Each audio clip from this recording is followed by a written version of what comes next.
Alors, deuxième partie donc, de cette émission, de cette première émission d'études de cas. Donc, je rappelle un peu le principe.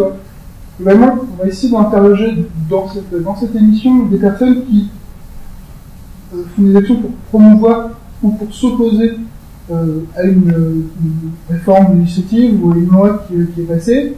Et donc aujourd'hui, on va rencontrer des personnes qui font partie du comité de blocage. De mobilisation. Pardon, ouais, j'avais un autre. Comité de mobilisation. J'ai des réminiscences. Comité de mobilisation de Bordeaux 3, Bordeaux-Montaigne, par rapport à la loi El Khomri, la loi sur le travail. Alors, on va juste commencer par un petit tour de tête pour que vous puissiez vous présenter. Très sommairement, juste votre nom, votre prénom, est-ce que... Alors moi c'est Nina en master recherche artistique. Moi c'est Ingrid en L3 en plastique. Arthur en L3 philo. Ok. Je ne demande pas non plus votre orientation sexuelle. On va essayer de rester sobre. Alors, donc on va commencer tout simplement. Donc, la loi sur le travail, a priori, donc, vous êtes contre. Est-ce que vous pouvez nous expliquer assez synthétiquement pourquoi? Il faudra peut-être le développer au fil de l'émission. Vous pensez... Oui, alors la loi travail, on est contre, tout simplement parce que en fait, on voit très bien l'inefficacité de cette loi. On voit très bien la logique en fait gouvernementale de cette loi, l'orientation qu'elle nous propose. Elle nous propose une précarisation à vie, tout simplement. Ces réformes du travail elles sont déjà passées en Europe, notamment en Angleterre, en Allemagne, en Italie, en Espagne. On a très très bien vu ce que ça donnait. On nous fait croire aujourd'hui que c'est aux travailleurs de se serrer la ceinture parce qu'on est en crise. Tout simplement, je pense que les dernières actualités, notamment le scandale du Panama Papers, le fait que des patrons, comme le patron de PSA, se permettent de doubler leur salaire, et un indicateur de la réalité qui est que de l'argent il y en a, que c'est simplement une manœuvre gouvernementale et un esprit de faire payer soi-disant une dette illégitime aux travailleurs, alors que on est déjà nous dans des conditions précaires. Nous en tant qu'étudiants, un étudiant sur deux est déjà salarié. Les bourses, il y a un étudiant sur quatre qui a le droit aux bourses. Voilà, nos conditions d'enseignement sont de plus en plus minables. Donc je pense que voilà, il y a beaucoup d'arguments à opposer à cette loi. Rien que le préambule est un scandale. Les droits et libertés fondamentales des salariés qui peuvent être réduites ou simplement supprimées pour le bon fonctionnement de l'entreprise. Rien que ça, on la connaît très bien. Même certains d'entre nous, comme moi, se sont permis de prendre du temps pour la lire intégralement. Et on sait pourquoi on se mobilise. Donc il faut arrêter de dire que les étudiants, comme les lycéens, ne savent pas ce qu'ils font. On le sait très bien et on essaye justement de faire entendre au gouvernement notre avis. On est aussi une force de proposition. Et si notre gouvernement ne nous entend pas, on va essayer de parler un peu plus fort. Je trouve que en préambule. Bon, comme l'a dit Nina, cette loi ne fait qu'accentuer la misère qui nous pend au nez. La précarisation, est-ce que c'est vraiment tout ce que le gouvernement a nous proposé, nous jeunesse? En plus, il nous infantilise en nous disant qu'on ne comprend pas cette loi, que ça ne nous concerne pas, alors que nous sommes quand même la force montante, c'est nos parents, voilà. C'est assez dans nos mains que l'avenir se tient. Donc cette politique d'infantilisation est d'autant plus méprisante quand on nous fait croire que ça ne va pas nous toucher et qu'en fait nous sommes que des petits branleurs qui... Pardon, je voudrais dire ça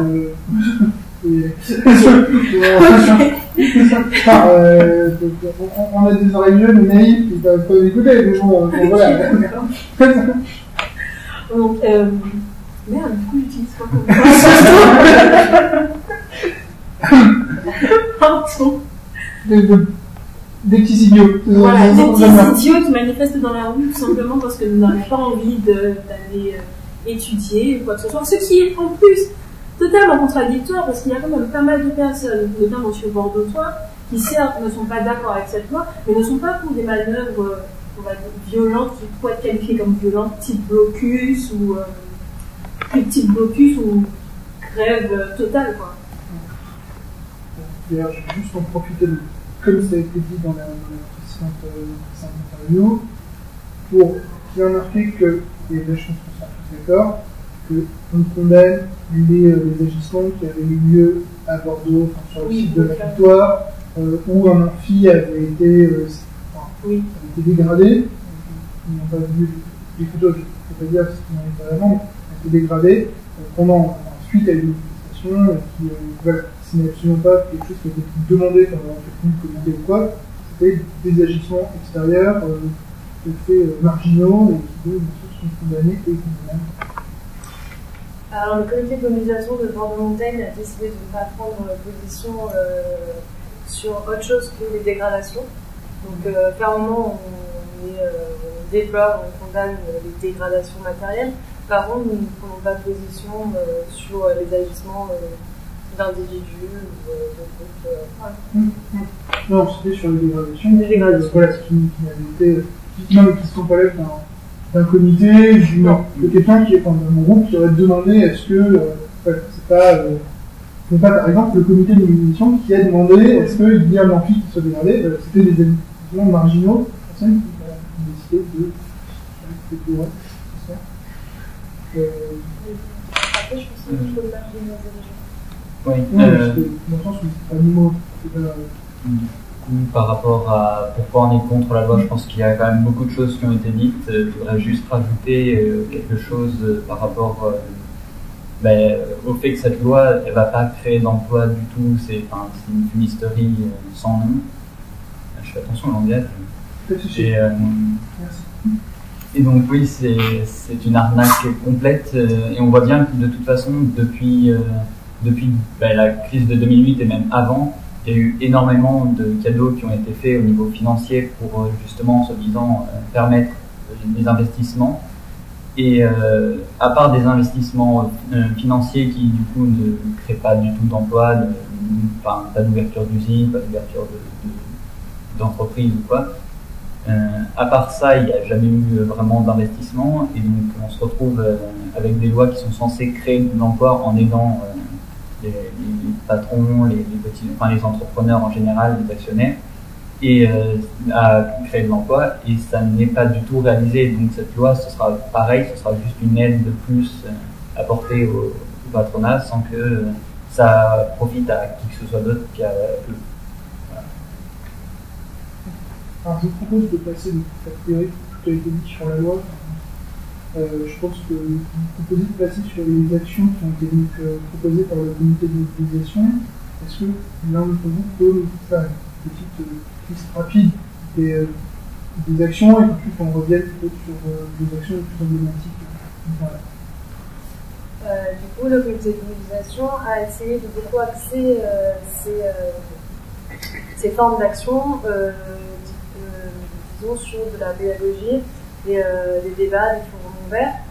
Donc on propose une liste non exhaustive de projections de films, de débats autour de la loi travail, mais de s'en servir comme un outil pour réfléchir à la société en général, au néolibéralisme, au libéralisme, au langage, à la façon dont le langage dans cet article de loi et en général est utilisé comme un outil de domination. Donc les projections de films, comme je le disais. Aussi les forums ouverts où on reste sur le parvis, où on a voté d'occuper le parvis. Donc bon, aujourd'hui il pleut, donc c'est sous la couverte, comme on peut. Mais du coup, on va vers l'extérieur, on va chercher les étudiants, on essaie de proposer aussi des ateliers. Comme nous sommes l'INFAC, il y a un UFR d'art. Les étudiants en art proposent des ateliers de sérigraphie, notamment. Des ateliers banderoles, où bien sûr c'est collectif, c'est du convivial, on écrit des slogans, mais tout en écrivant les slogans, voilà, c'est des moments où on peut discuter les uns avec les autres de ce que nous, individuellement, on pense de ces sociétés et ce qu'on pourrait y apporter en fait. Donc, Oui, on a fait le blocage, mais aussi on a fait la grève générale sur Bordeaux 3. Je voulais aussi rajouter que ce mouvement il n'est pas juste disparate dans chaque ville comme ça. Enfin, le comité de mobilisation est comme beaucoup d'autres comités de mobilisation de France. Nous avons organisé, il y a des cohortes nationales qui sont organisées maintenant toutes les semaines, ça a été fait la dernière fois, qui était. Et nous appelons à un mouvement massif, coordonné et sérieux. Nous avons aussi voté le porte-parole, qui est quelque chose de très important, car pour l'instant, depuis le début de cette loi et de manifestation, il n'y avait qu'une personne qui était en mesure de nous représenter, c'était M. William Martinez, et qui n'était pas légitime, M. William Martinez, le président de l'UNEF, voilà, et qui n'était pas légitime puisque... Quand voilà, c'est à nous qu'il faut s'adresser, donc un porte-parole a déjà été voté, et un communiqué de presse aussi, enfin, il y a plein de choses qui ont été... Mediapart relais de presse, et j'avais tous les... Mediapart a pris l'initiative de relayer les communiqués de presse, du moins les communiqués de certaines assemblées générales, ainsi que de leur laisser la possibilité d'écrire librement des textes et d'être publiés. Et j'invite tous les médias à se rallier à cette initiative. Je tiens à dire aussi que nous sommes pour un retrait total de la loi, sans négociation possible. Un retrait total. Il n'y aura pas de réforme, c'est un retrait total ou rien. Et même plus. Et même plus, parce que nous ne pouvons pas nous arrêter juste à cette loi, parce que cette loi est certes la goutte d'eau qui a fait déborder le vase, mais c'est un peu la porte ouverte. C'est un peu la porte ouverte à tout. Ensuite, nous pensons et nous allons nous attaquer à tous les lois liberticides qui oppriment. Est-ce qu'il y a besoin d'expliquer nos raisons? Oui, bah, du coup, par rapport au blocage, je pense qu'il est important d'expliquer les raisons du blocage. On ne fait pas juste un blocage pour faire la fête dans la fac, pour l'avoir rien qu'à nous. Voilà. C'est l'avoir à nous, c'est-à-dire l'avoir à ceux qui la font fonctionner, c'est-à-dire les professeurs, les étudiants et le personnel, ça oui, totalement. Parce qu'on est un mouvement universitaire, on ne se limite pas juste aux étudiants d'ailleurs. Et si on voulait bloquer, arrêtez-moi si je me trompe, mais j'ai retenu sur tout ça, c'est parce que ça permet aux étudiants, aux professeurs et au personnel de libérer du temps, puisqu'ils ne peuvent plus accéder, ils ne peuvent plus faire cours, ils ne peuvent plus travailler, donc ils ont du temps sans que ça soit d'ailleurs, sans que ça puisse leur être reproché, puisqu'ils n'ont pas accès à leur lieu de travail, et afin de pouvoir discuter, profiter de ça pour discuter. On a eu une intervention à AG hier qui était vraiment représentative de aussi la nécessité d'un blocage, c'est qu'il y a certaines personnes administratives qui ne peuvent pas simplement faire grève, qui en ont envie, mais qui ne peuvent pas se le permettre. Et du coup, nous en tant qu'étudiants, lorsqu'on bloque, on leur offre la chance en fait de pouvoir se mobiliser avec nous. On a beaucoup de discours anti-blocage parce que c'est une violence. Moi, j'aimerais qu'on concentre le discours de la violence sur la violence en fait du gouvernement, la violence de ce système patronal où on assiste à des suicides dans les entreprises de salariés. Il y a des familles entières qui sont ravagées par la précarité, qui n'arrivent plus à subvenir à leurs besoins. Voilà, enfin, ça c'est une vraie violence en fait. Le blocage, surtout que nous on a des blocages de 2 heures sur des journées stratégiques pour pouvoir ensuite tous partir en manifestation ou avoir des assemblées générales un peu plus nombreuses. Nos blocages ne sont pas violents. On essaie d'être le plus pédagogique, on ne se place pas devant une porte pour dire voilà, tu ne rentres pas dans le cours. On essaie d'expliquer, voilà, nous on écoute pas votre travail, qu'est-ce que toi t'en penses, maintenant ton temps est libéré, parle avec nous, et faisons des choses ensemble et avançons parce qu'on ne peut avancer, on ne peut gagner que ensemble.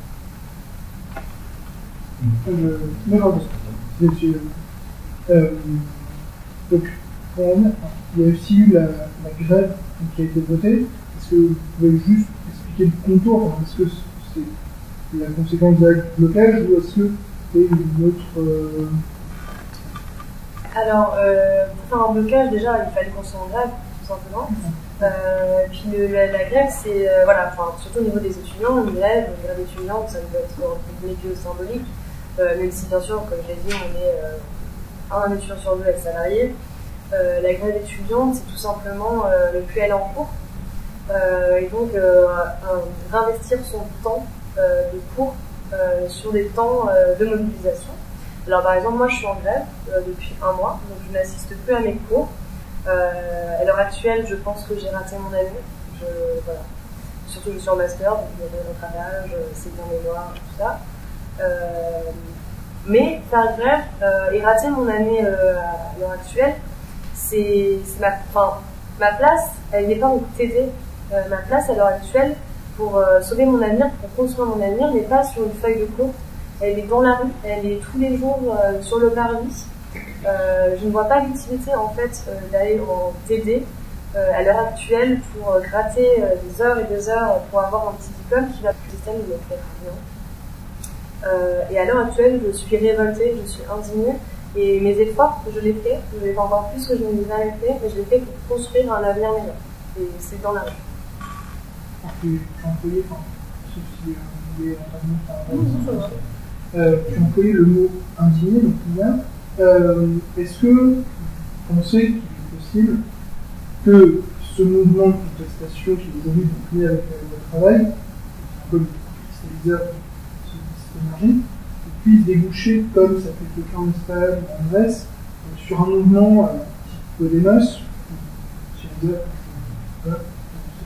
connu entre guillemets, qui pourrait par exemple, donc on sait qu'en 2017 sera une nouvelle élection présidentielle législative, qui pourrait avoir pour but de, pas forcément de présenter un candidat, mais d'être un agitateur social, d'être une force de proposition pour des partis politiques de gauche, on peut appeler ça la gauche,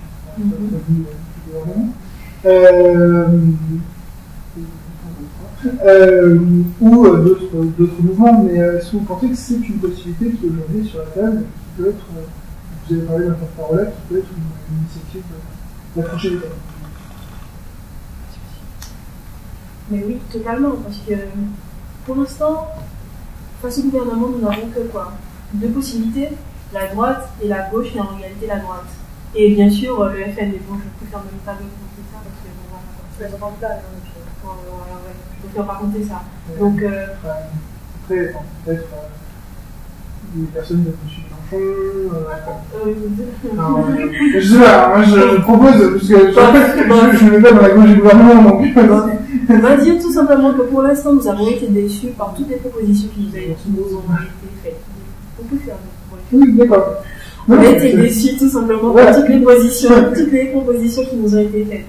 Donc, en tant que citoyens, c'est à nous de proposer des choses. C'est pas les 62 personnes qui contrôlent, qui possèdent le plus de richesses au monde, qui doivent nous proposer des choses, choisir entre la peste et le choléra. C'est à nous de décider ce que nous voulons faire de notre vie. C'est à nous de décider ce que nous voulons faire de notre avenir. Donc, c'est à nous de nous rassembler pour proposer des choses pour nous. C'est pour nous. Tout simplement. Ouais, je pense que le système électoral à l'heure actuelle, il est un peu biaisé et voilà, je préfère même pas me prononcer là-dessus. En tout cas, sur ce que je vais me prononcer, c'est sur ce mouvement-là. Vous avez évoqué justement les indignés, Syriza, machin. On voit quand même que ces mouvements ont des limites, mais par contre, ils sont une force de, en tout cas, force motrice pour pouvoir nous construire. Et je pense que de toute façon, tout ce qui va se construire dans le futur ne peut se construire qu'internationalement. Ce qui se passe en France, il y a d'autres pays qui regardent. Ici, on a des étudiants et des étudiantes qui viennent d'autres pays, qui ont subi les réformes de la loi travail, notamment, je pense à une de nos camarades qui était là il n'y a pas très longtemps, qui est italienne, et qui regarde avec attention ce qui se passe ici en France. Et je pense que voilà, à un moment, il va falloir arrêter de penser système électoral, pays par pays, et se rendre compte que si en haut c'est international et ça touche tout le monde, nous aussi on peut être force de proposition en effet. On ne va pas vous servir un plat sur un plateau d'argent, une nouvelle constitution ou des propositions. Mais en tout cas, on a des idées. Individuellement, on en a. Je ne peux pas parler pour tout le monde là, mais par contre, il est important d'aller dans des rendez-vous comme la Nuit debout. Donc, il y en a une qui va se tenir à Bordeaux samedi. Le rendez-vous est à 18h sur la place. Enfin, je ne sais pas si je dois être à la place tout de suite. Je me sens que ça a été diffusé. De toute façon, le temps que Il l'émission me sorte. semble, de toute façon, il me semble aussi, puisque c'est revenu. Ouais. Alors, de toute façon, oui, de toute manière, je ne suis pas sûr. Donc là, on enregistre jeudi, donc on est 7. Je ne suis pas sûr qu'on arrive, à sortir l'émission. Peut-être samedi après-midi, mais je pense que ce sera le maximum. Donc, Mais la nuit debout continuera après. La nuit debout, ce n'est pas qu'une journée, ça va continuer bien après. La nuit debout, c'est un principe simple. C'est des gens qui se retrouvent sur une place, qui passent la nuit, qui passent des journées. C'est un lieu de vie. On se rapproprie notre espace public. On se rapproprie la politique. On insère dans une vie commune et dans une vie sociale. Et c'est là où toutes les forces de proposition vont émerger, en fait. Ah, oui. Ouais, si je peux. Oui. Ouais, je sais pas trop ce que Nina a dit au début parce que j'ai été occupé, donc j'espère ne pas répéter ce qui a été dit, mais moi, honnêtement, on parle de justement que ça devienne un nouveau Podemos, un Podemos français ou quoi. J'ai déjà vu ça sur Internet 2-3 fois. Alors oui, c'est une possibilité. Pour moi, c'est même plutôt un risque parce que j'ai pas envie de voir de voir émerger une structure politique, une petite partie comme Podemos ou Syriza qui finalement a profité de ce début d'insurrection pour devenir une force politique et qui a demandé au peuple finalement et aux gens qui étaient dans la rue de rentrer chez eux et que maintenant ça allait se passer sur le terrain des élections et ça me pose un véritable problème parce que les perspectives électoralistes elles sont ridicules. Pour moi, c'est pas possible de faire changer les choses juste par les élections. On l'a bien vu, les seules victoires qu'a obtenues le peuple, c'est en étant dans la rue, c'est en se mobilisant, et c'est pas du tout en votant pour qui que ce soit. C'est pas en votant Mélenchon et c'est même pas en votant Besancenot qui, je l'espère, ne cherche pas à être élu. D'ailleurs là, il n'est pas candidat, donc j'espère que je peux faire de la publicité pour le NPA, mais en l'occurrence c'est Poutou, et je ne pense pas que M. Poutou soit candidat pour être élu. Donc non, pour moi c'est pas du tout dans les élections que vont se jouer les choses, et j'espère pas que notre mouvement va devenir quelque chose d'électoraliste parce que ça sera gâcher notre énergie dans un espoir vain et ridicule. D'ailleurs on voit avec Syriza l'échec cuisant que ça a été. Alors, par contre, vous avez. Je vais rebondir à chaque fois, je vais faire. Mais il y a quand même une internationalisation du mouvement. Est-ce que ça peut être également l'occasion d'un souffle, d'une coordination, qui n'est pas à l'échelle internationale, qui est à l'échelle européenne, avec la Grèce, l'Espagne, l'Italie, très sublime, mais voilà. Je suis désolé, je ne connais pas forcément les pays du Nord. Oui, non, mais je sais pas s'il y a le même type de mouvement. J'ai pas. Compliqué. C'est un peu plus compliqué là. Voilà, je n'ai pas entendu parler la même tradition politique que nous. En tout cas, il y a une grosse montée de l'extrême droite. Et il y a un passé aussi qui fait qu'il y a effectivement un passé en Allemagne qui nuit peut-être à des mouvements très à gauche, notamment je pense à la RDA qui peut effectivement, je vois même Die Linke qui n'est pas spécialement un parti très intéressant personnellement à mes yeux, mais qui subit ces critiques parce que un passé pseudo-communiste nuit complètement à l'image de la gauche, ce qu'on n'a pas forcément nous en France ou en Italie ou en Espagne ou en Grèce.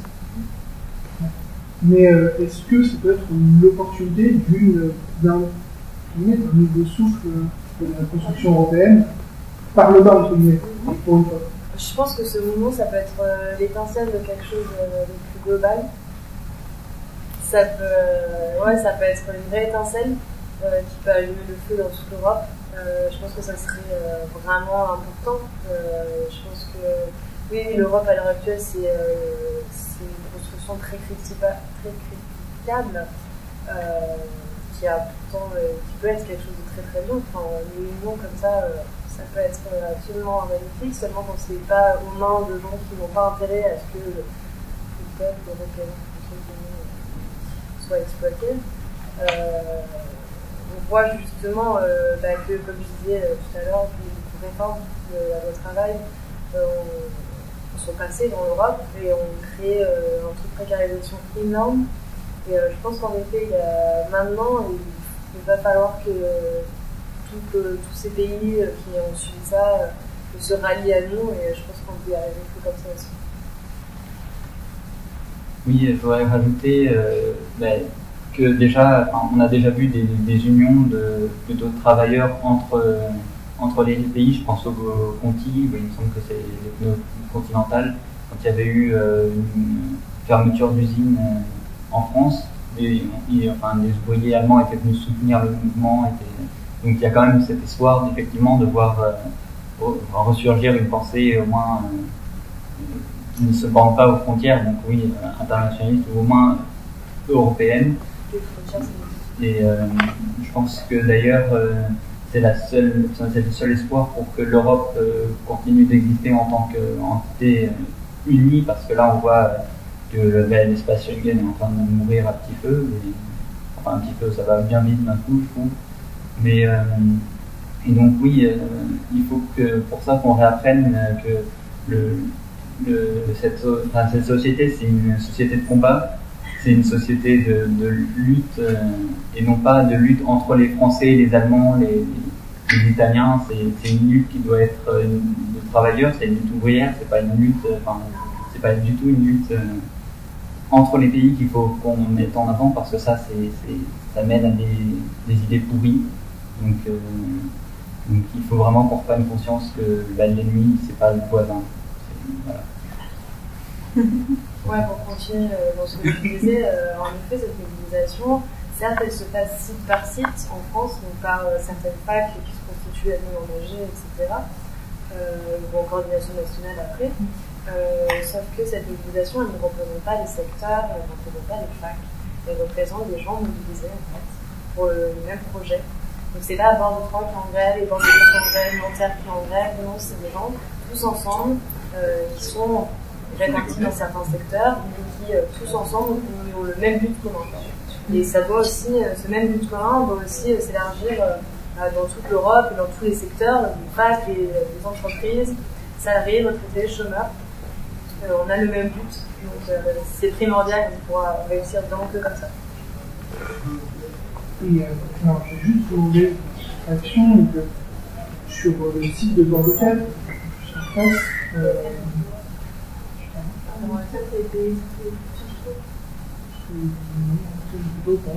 On l'abordera après si vous voulez. Non, je pensais plutôt nous enregistrons dans un amphithéâtre qui a été mis à disposition au moins. Une occupation par les étudiants. À Bordeaux 4, il y a eu un amphithéâtre qui avait été occupé avec l'autorisation de la présidence de l'université. Jeudi dernier, l'autorisation a été retirée et il me semble que les forces de l'ordre sont intervenues pour procéder à l'expulsion des étudiants. Est-ce que vous comprenez l'autorisation qui avait été délivrée, et ensuite est-ce que vous pouvez comprendre le retrait de l'autorisation, et est-ce que vous avez des éléments par rapport à ce pour expliquer, parce qu'on n'a pas forcément pu rencontrer des personnes de Bordeaux pour l'instant, pourquoi l'autorisation a été retirée et comment ça s'était passé. On a pu en parler avec eux ou pas du tout. Personnellement, je n'ai pas pu en parler avec eux, mais de toute façon, certes, c'est bien d'avoir l'autorisation de la présidence, mais au bout d'un moment, il faut aussi se prendre en charge. Enfin, si on occupe, on occupe. On n'a pas besoin de demander l'autorisation à papa maman. Bon, oui, pour l'avocat, du coup, je vais faire un parallèle avec ce qui se passe à Bordeaux 3. Donc nous, à Bordeaux 3, on a un soutien de la présidente, du moins, c'est-à-dire qu'elle nous accorde, par exemple, cet auditorium. Ceci dit, ces soutiens ont des limites. Par exemple, nous avions voté l'occupation permanente de la maison des étudiants. Or, hier soir, 2 étudiants qui étaient restés ici pour pouvoir dormir se sont vus accueillir par la sécurité, qui avait elle-même l'ordre de les évacuer. Donc, le soutien de l'administration Il ne peut être que fluctuant, limité. C'est une réalité. On ne peut pas s'attendre à ce que des gens qui soient hiérarchiquement au-dessus de nous, qui ont des impératifs et des obligations qui peuvent être contraires à nous dans le cadre de leur fonction, parce que dans le cadre hier soir. Nous, sur le campus universitaire, on a eu droit à la visite de la police, puisque l'AG avait voté une action à la majorité, une action qui avait été à la majorité et qui finalement n'a pas pu, aussi légitime soit-il que ça ne plaise pas. Par contre, ce qui est critiquable et ce que nous on condamne, c'est la violence, autant physique et morale, qui a eu lieu sur notre site universitaire. Donc, c'est-à-dire que nous avons eu droit à des insultes, à de la violence physique, à des coups de matraque télescopique, à du gaz, et un étudiant qui s'est dû mettre à terre avec un taser posé sur la carotide. Oui, je vous vois soucier. C'est en effet scandaleux et révoltant. Donc en fait, cet exemple-là, il est plutôt représentatif du choix politique que fait le gouvernement, qui est la répression, le dialogue social passe par la matraque. On entend de plus en plus ce slogan qui est ni cher à Patron, ni cher à matraque. C'est un slogan que je pense que ce mouvement est en train de porter de plus en plus.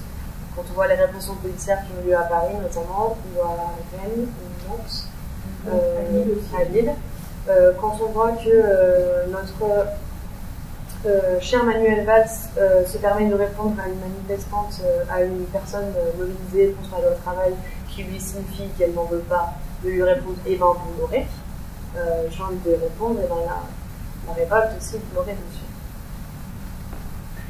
Alors, vous avez soulevé le problème par rapport au fonctionnel à Sciences Po Bordeaux, d'après ce que j'ai compris. Est-ce que vous pouvez développer ce problème, expliquer en fait ce dont il s'agissait, que je n'ai pas entendu parler? Alors en fait, depuis un certain moment, en tout cas nous à Bordeaux 3, on a la visite assez régulière de l'Action française, donc parti d'extrême droite, royaliste, et du Front National. Un parti politique, oui. Un mouvement,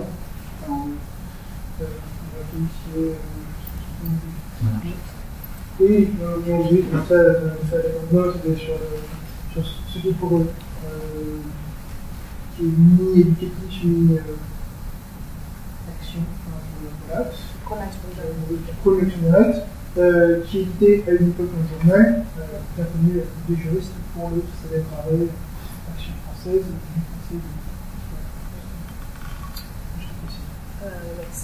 Du coup, voilà, nous, on a ces petites visites, notamment on a le droit à des collages, des tags vraiment révoltants. Je n'oserais même pas vous dire les slogans de ces affiches. Donc nous, on essaye de protéger notre campus en faisant des tours assez réguliers pour décoller. Mais par contre, c'est assez troublant quand on se retrouve devant des personnes encagoulées avec des battes et des marteaux.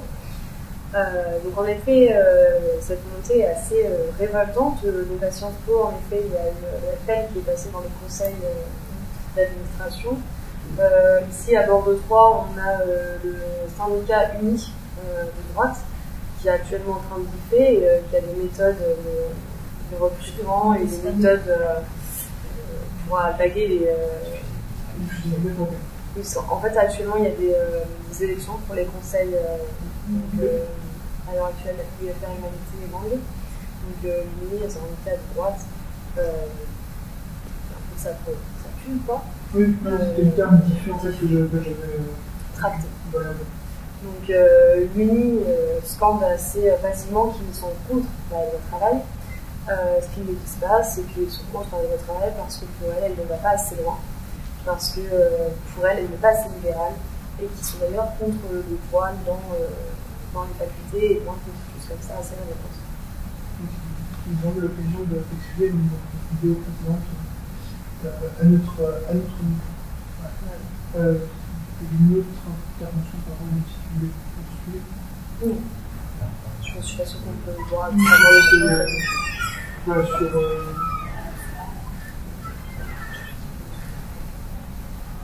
Donc il y en a, mais on a Oui, les alors, s'il y a d'autres éléments à ajouter par rapport à ça, par rapport à l'autonomisation, l'autonomisation à venir,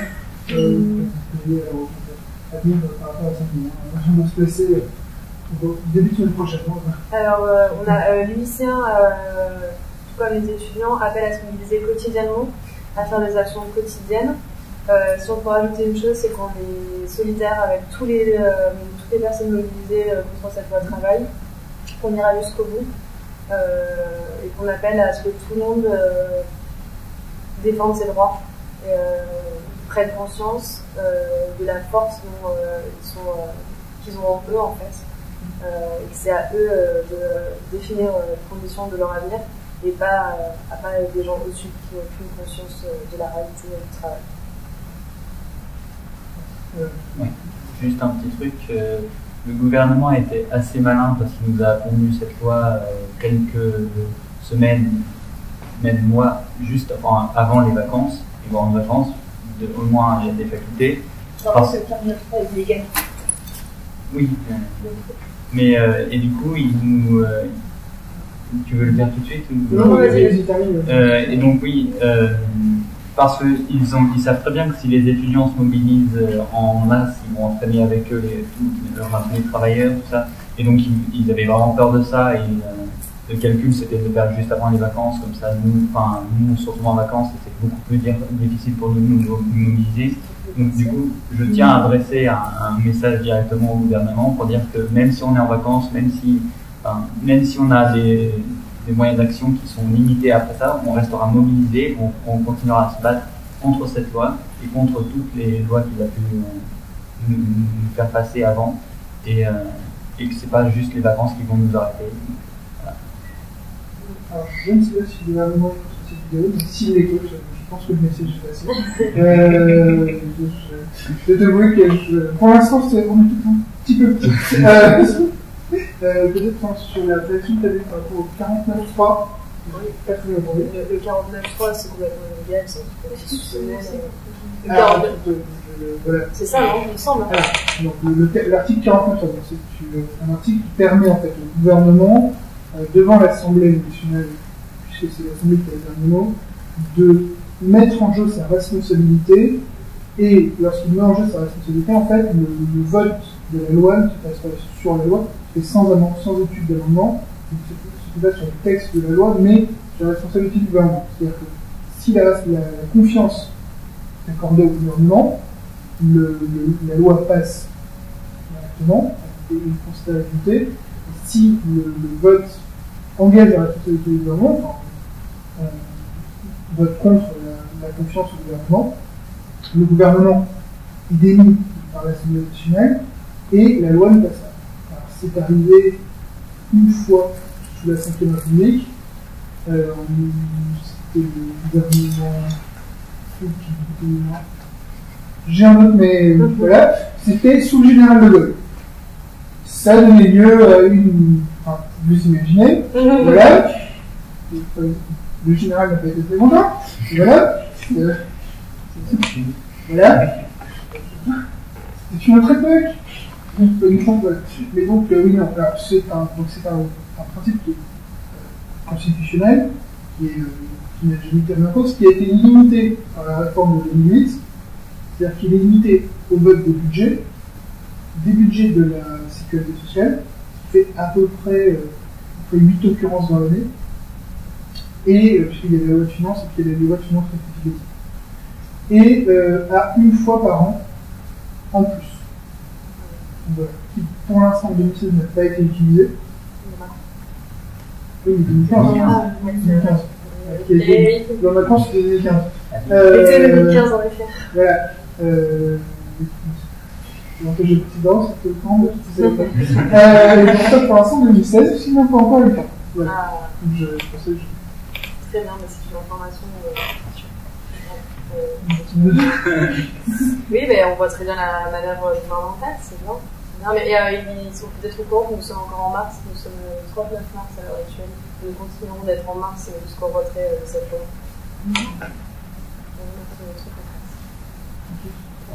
Oui. Ils ont fait c'est Ouais, c'est ça. Ah ouais, Vraiment un ouais, message. Ok. Ben, je vous remercie, donc merci Nina, merci Ingrid et merci Arthur pour cette intervention.